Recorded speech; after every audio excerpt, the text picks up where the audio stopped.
5 minutes. Thank you, Mr. Chairman. It is important that President Zelensky is here in Washington on Capitol Hill. He is obviously asking Congress for security assistance, but I suspect that President Zelensky is also asking some tough questions of the Biden administration about the ineffectiveness of their sanctions strategy. If you want to win this war, if you want to crush Putin, then you need to abandon this failed price cap strategy and a strategy of a gaping loophole in American sanctions against Russia.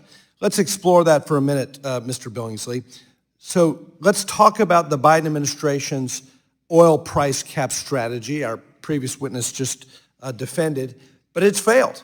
It's not curbing Moscow's war spending for two reasons. The cap is unenforceable, the ghost fleet and other issues, and Russian oil and gas is trading well above the cap.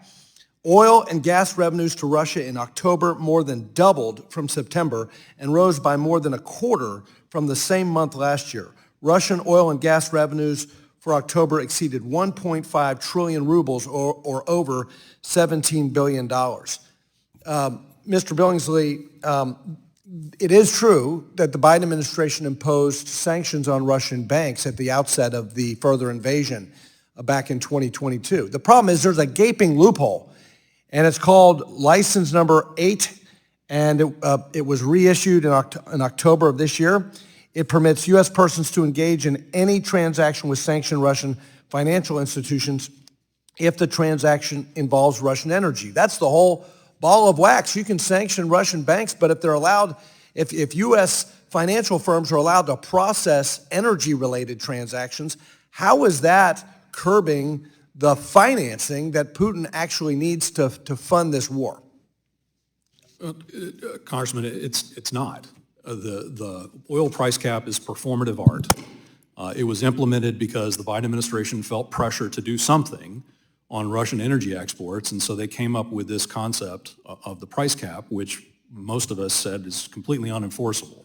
Not just because of the ghost fleet, but because of the evasion techniques that you can use. The Russians themselves have been buying increasing number of antiquated Greek vessels, and they're simply upcharging on the shipping side as opposed to charging above the price cap itself.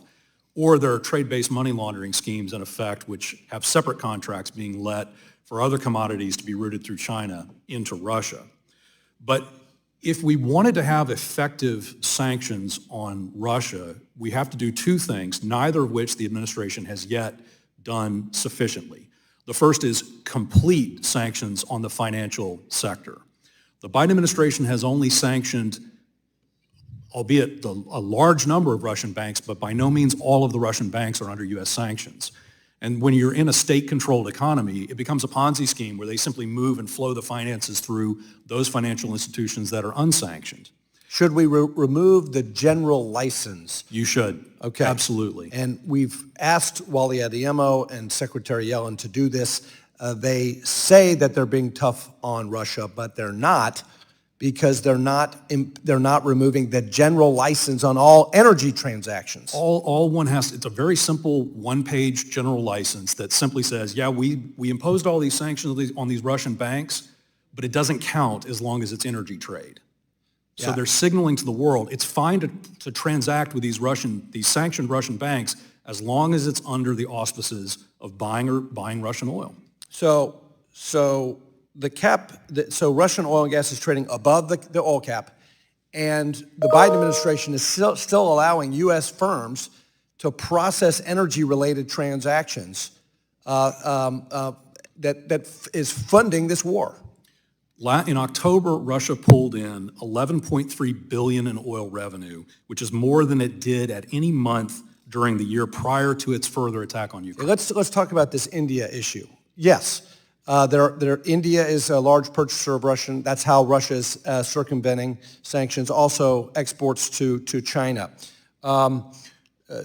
Should we impose secondary sanctions on these other purchasers to deter this circumvention of the sanctions? It's the only way you can do it. You have to have secondaries. So we can talk tough about, hey, we need more security assistance to Ukraine, but if we don't stop the financing of this war, we're never going to see victory for the Ukrainian people.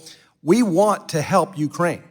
Republicans in Congress want to help Ukraine, but we want to see the Biden administration actually produce an effective sanctions policy, and they're not delivering right now. If I may, I know we're out of time, but I support the ranking member's points. We should absolutely support Ukraine with additional military aid, but it makes little sense to me that we take U.S. taxpayer dollars to buy equipment to give to the Ukrainians to fight the Russians, and we're not choking off the Russian economy and its war machine. We need to do both. I totally agree, and I yield back. Gentleman yields back with